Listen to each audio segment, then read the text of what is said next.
Ça fait 2 jours que j'ai pas mal de soucis pour poster mes vidéos du défi lecture de la Bible de l'aurore au crépuscule, que ce soit sur Instagram, avec mon portable, bref, beaucoup de choses, mais quand même, on va continuer. Parce que vous savez quoi? La parole de Dieu, elle est proclamée, elle est propagée. Donc, on ne va pas arrêter le défi lecture de la Bible de l'aurore au crépuscule. On lit la Bible de la Genèse à l'Apocalypse 10 minutes chaque jour. Donc, on ne lâche rien. Merci Seigneur parce que je sais que tu es à l'œuvre. Merci Seigneur parce que des vies sont touchées, des vies sont transformées quand on entend ta parole, quand on la met en pratique. Donc continue à venir nous parler, personnellement à chacun. Bénis tous ceux qui sont avec moi, qui gardent leur motivation jusqu'au bout et permets-nous de comprendre ce passage aujourd'hui au nom de Jésus. Amen. Alors on continue, on ne lâche rien. 2 Chroniques 17, verset 10.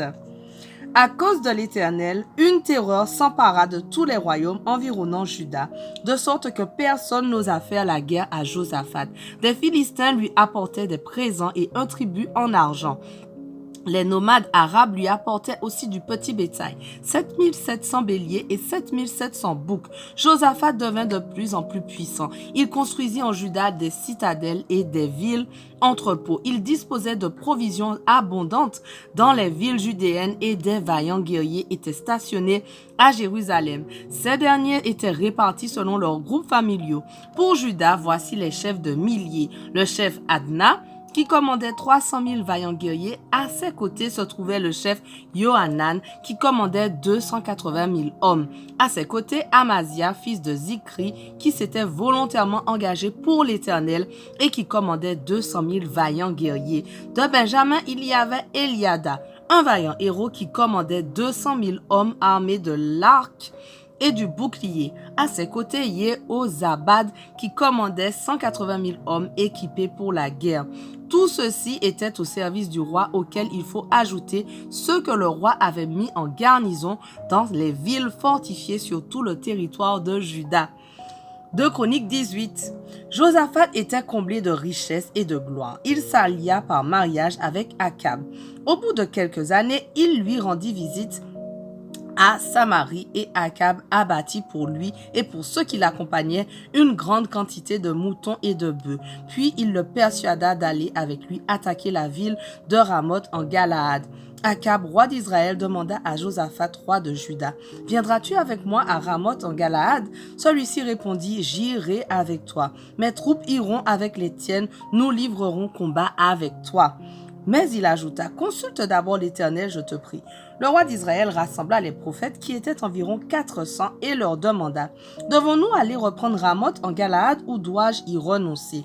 Ils répondirent, « Vas-y, Dieu la livrera au roi. » Mais Josaphat insista, « N'y a-t-il plus aucun prophète de l'Éternel par qui nous puissions le consulter ?» Le roi d'Israël lui répondit, « Il y a encore un homme par qui l'on pourrait consulter l'Éternel, mais je le déteste, car il ne m'annonce jamais rien de bon. Il m'annonce toujours du malheur. Il s'agit de Miché, fils de Yimla. » Josaphat s'écria, « Que le roi ne parle pas ainsi. » Alors le roi d'Israël appela un chambellan et lui ordonna de faire venir au plus vite Miché, fils de Yimla.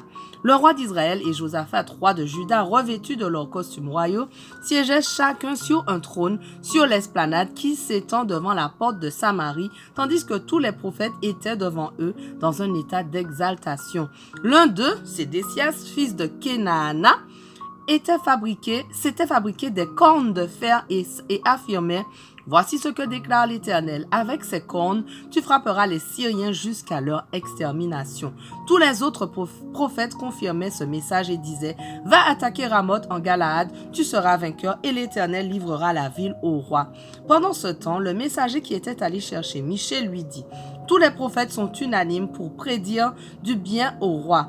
Tu feras bien de parler comme eux et de lui prédire aussi le succès. » Mais Miché lui répondit, « Aussi vrai que l'Éternel est vivant, je transmettrai ce que Dieu me dira. » Lorsqu'il fut arrivé devant le roi, celui-ci lui demanda, « Miché, devons-nous aller attaquer Ramoth en Galaad ou dois-je y renoncer ?»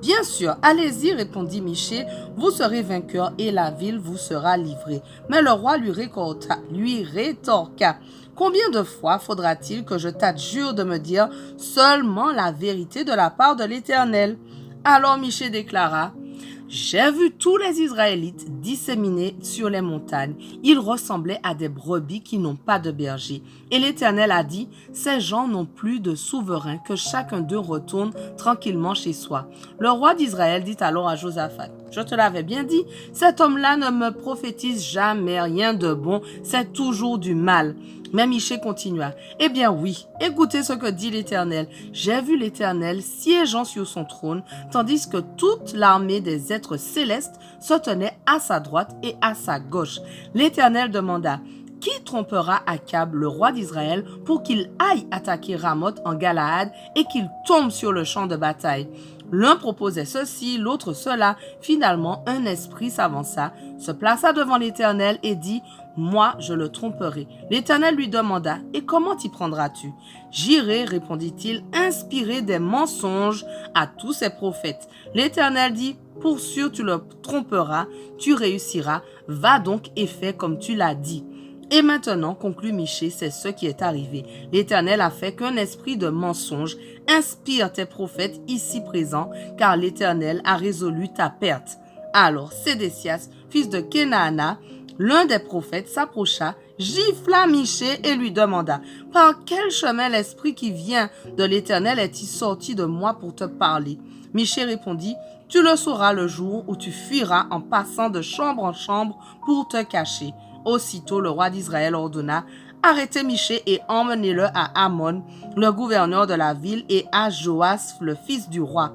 Vous leur ordonnerez de ma part de jeter cet individu en prison et de ne lui donner qu'une ration réduite de pain et d'eau jusqu'à ce que je revienne sain et sauf de cette expédition. » Michée s'écria: « Si vraiment tu reviens sain et sauf, ce sera la preuve que l'Éternel n'a pas parlé par moi. » Puis il ajouta: « Écoutez, vous tous les peuples. » Alors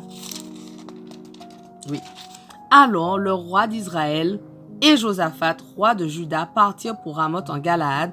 En chemin, Akab dit à Josaphat: « Je vais me déguiser pour aller au combat, mais toi garde tes habits royaux. » Le roi d'Israël se déguisa donc pour la bataille. Le roi de Syrie avait donné cet ordre au chef de ses chars: « Vous ne vous occuperez ni des simples soldats ni des officiers, vous concentrerez votre attaque sur le roi d'Israël uniquement. » Quand les chefs des chars aperçurent Josaphat, ils se dirent: « C'est lui le roi d'Israël. » Ils lancèrent clair pour l'attaquer. Mais Josaphat poussa un cri et l'Éternel le secourut. Dieu détourna les Syriens de lui. En effet, les chefs des chars se rendirent compte qu'il n'était pas le roi d'Israël. Ils se détournèrent de lui. Un soldat syrien tira une flèche de son arc au hasard. Elle atteignit le roi d'Israël à la jointure de la cuirasse. Alors le roi cria au conducteur de son char: « Fais demi-tour et conduis-moi hors du champ de bataille, car je suis blessé. » Mais ce jour-là, le combat devint si rude que le roi d'Israël dut se tenir debout dans son char face aux Syriens. Il resta ainsi jusqu'au soir et expira vers le coucher du soleil. 2 Chroniques 19. Josaphat, roi de Juda, revint sain et sauf chez lui à Jérusalem. Jéhu, fils du prophète Anani, sortit à sa rencontre et lui dit: « Penses-tu qu'il soit juste de prêter ton concours à un homme malfaisant et de s'allier avec ceux qui haïssent l'Éternel? Parce que tu as fait cela, l'Éternel est en colère contre toi. Cependant, il y a du bon en toi, car tu as brûlé les poteaux d'Achéra du pays et tu t'es résolument attaché à Dieu. » Après être demeuré quelque temps à Jérusalem, Josaphat fit une nouvelle tournée parmi le peuple depuis Beer-Sheva jusqu'à la région montagneuse d'Éphraïm pour ramener les Israélites à l'Éternel, le Dieu de leurs ancêtres. Il établit des juges dans toutes les villes fortifiées du pays de Juda et leur donna les instructions suivantes. « Veillez avec soin à ce que vous faites, car ce n'est pas pour des hommes que vous prononcerez des jugements, mais pour l'Éternel, et il vous assistera lorsque vous rendrez la justice. » Notre passage du jour touche à sa fin, mais on continue dès demain. On ne lâche rien. Allez, sois bénis.